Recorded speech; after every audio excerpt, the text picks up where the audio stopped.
22มี2ในติด2B ติด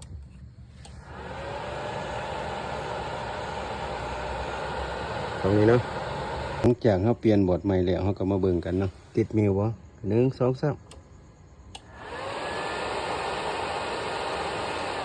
หายเนาะคือว่าสรุปแล้วเขาบ่ต้องสอบอย่างเงี้ยถ้าเขามีบอร์ดยกบอร์ดก็คือจบเนาะเอาซ้ำนี้หลังจากเขาเอาบอร์ดใหม่เข้าไปแล้วเนาะอันนี้คือบอร์ดเก่าของลูกค้านะเขายกเลยแปลว่าบ่ปวดหัวตอนนี้บ่ต้องไปหาข้อมูลนั่นข้อมูลนี่ยกก็คือมิวก็หายเนาะเดี๋ยวเบิ่งนำกันอาการติดมิวแบบนี้บ่ยากเนาะถ้าว่าเขามีบอร์ดใหม่เขาลองหูโลดเป็นอยู่บอร์ดผักขยายเสียงนะติดมิวกรณี1 2 3ติดมิวเนาะติดมิว2เขาเปลี่ยนบอร์ด2นี่ก็คือว่าโอเคนะ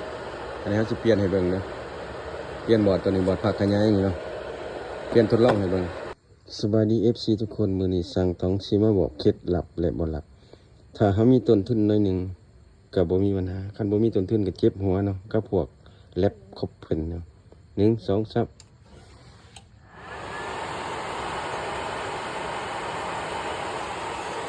อาการประมาณนี้เนาะ